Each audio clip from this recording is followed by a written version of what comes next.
Well, hello everybody, and welcome back to Julie's Orchids. Today, I'd like to do a 2-week follow-up on our Phragmipedium haul. So do stick around, and we'll see how our 2 Phragmipediums are coming along after 2 weeks.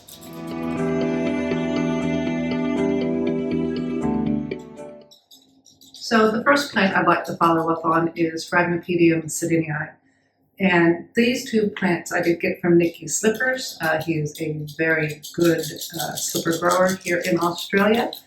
And he's over in a different state. So these plants were shipped to me bare rooted.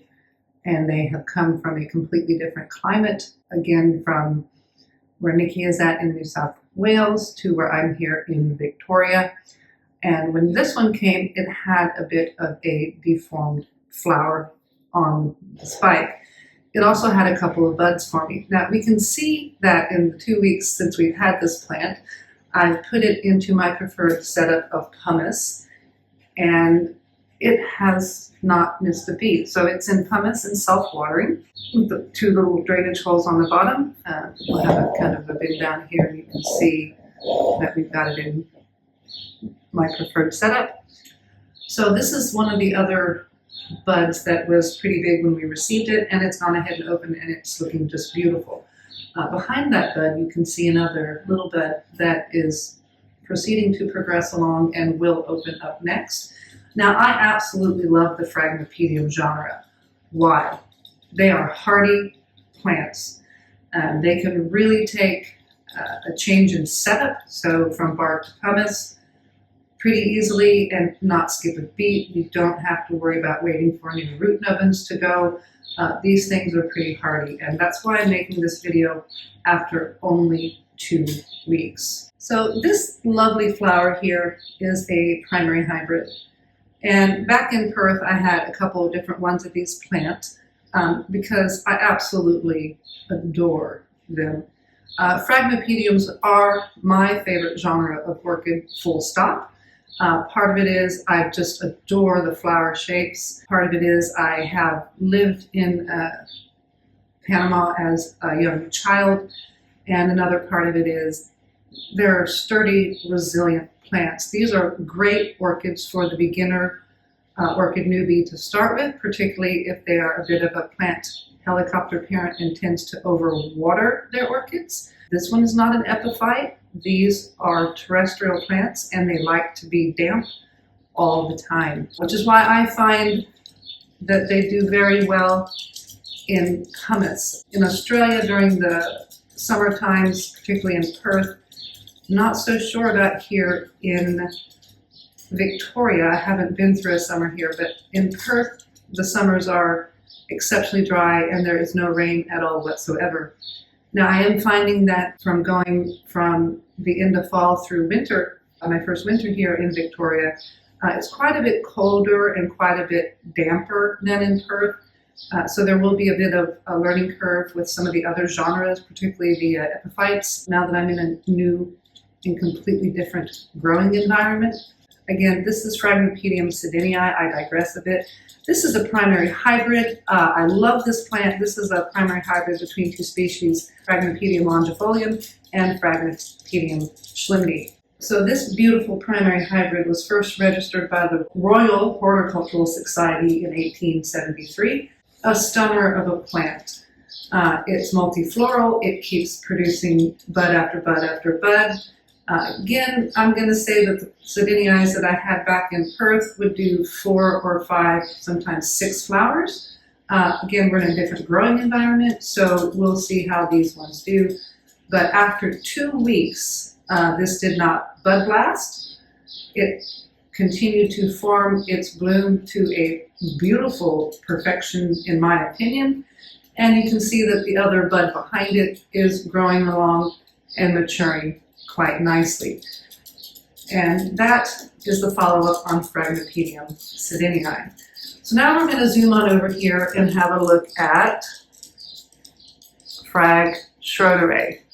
So let me put the camera down and readjust, and we'll talk about Phrag Schroederi. Now, first of all, I'd like to point out the size difference between these 2 plants because I believe Schroederi also has longifolium in it, but it is not a primary hybrid, whereas um, Sedinii is. Sedinii is known for being quite a small and compact Phragmipedium. As you can see here, the difference between the two, particularly in the size of the flower spikes, and I know I'm cutting the top of Phragmipedium schroedere's flower spikes off. But again, this is what I really like about the genre of Phragmipedium is you can get some big, bold, strappy, gorgeous plants, and you can get some nice, compact growing, smaller ones. So if you're in an apartment and space is limited and you would like to grow some orchids, might I suggest the primary hybrid Phragmipedium sedinii. It's comfortable when you're comfortable. You may need a little grow light to give it some extra light depending on your area, but it should also do fine if you have a very light-filled room, just sitting on a table like we see here. I do grow mine in my grow room, mostly because I have non-orchid houseplants in my living space, and we'll go over those next Saturday when we do a tour of the new house and a tour of the grow room. Now, the grow room is not quite complete yet. Electrician still needs to come in and put in a PowerPoint for me, and then I will also film the completion of building a grow room. But again, let's get back to our 2-week follow-up on the genus Phragmipedium, and we're going to now talk about Phragmipedium schroederei. And I'm going to readjust the camera so we can zoom in on the gorgeous blooms of this plant. And this is Phragmipedium schroederei. And Phragmipedium schroederei is a hybrid with 3 species in it. So it is a cross between Phragmipedium sedinii, which we looked at a little bit earlier, and sedinii is a primary hybrid between Schlimni and Longifolia. And if you add caudactum into it, you get Phragmipedium schroederei. And again, this one came from Nikki Slippers. And if you have a look back at the Phragmipedium haul, I'll put a link into it up in the corner here and down in the text box below. You'll see that it came with a branching flower spike, and there was a couple flowers in bloom on them. Those flowers have popped off, and in 2 weeks' time, it has not suffered bud blast. It has not balked at all from being shipped from one state in Australia across to the other state, and it did not balk at all about being bare rooted and then slapped down into pumice. Again, that's why I absolutely love this genre of orchid. Phragmipediums, they're pretty sturdy orchids to get, and they're really good for your first orchids, particularly if you're a heavy helicopter plant parent. Again, beautiful shaped slippers on these, and this one is the cross between 3 species. It is a multifloral. It'll keep producing bloom after bloom. I can see that there's at least 1, 2, 3 more buds coming on these. Back home, my Phragmipedium schroederei that I had got had taken a little bit of a setback because of the harsh climate it came from or came into over in Perth, whereas this climate here is a bit more similar to the climate that it was grown in at Nikki's before it was shipped across the country. Again, Phragmipediums like to remain moist at all times, which is why I put my frags in pumice and the semi-hydro. And again, with Phragmipediums of this size and the root size on these things, I have them in large pumice. And the big pots, I do have a microfiber cleaning cloth or something to help keep the top layers a bit more moist, because they did tend to dry out in Perth.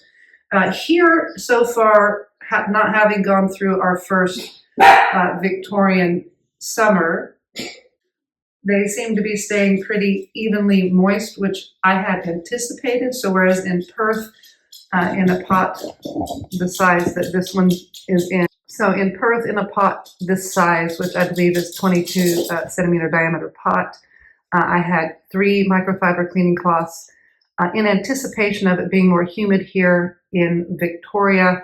I only put 1 strip about 2 centimeters wide and about 12 centimeters long of microfiber cleaning cloth to help mitigate the drier top level. Again, Phragmipedium schroederi. Quite a beautiful, beautiful, stunning orchid. Now we're going to try to zoom way in on these flowers as we say our goodbyes.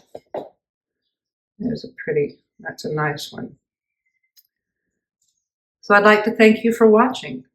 If you liked the video, please give me a thumbs up. Please do subscribe. We'll do other follow-ups on these plants. These are big, stunning plants. The next follow-up hopefully will be discussing the new growth and their blooms, because all of these have, since they've gotten here, really started cranking out some new growths. Do hit the notification bell, and everybody have a fabulous day.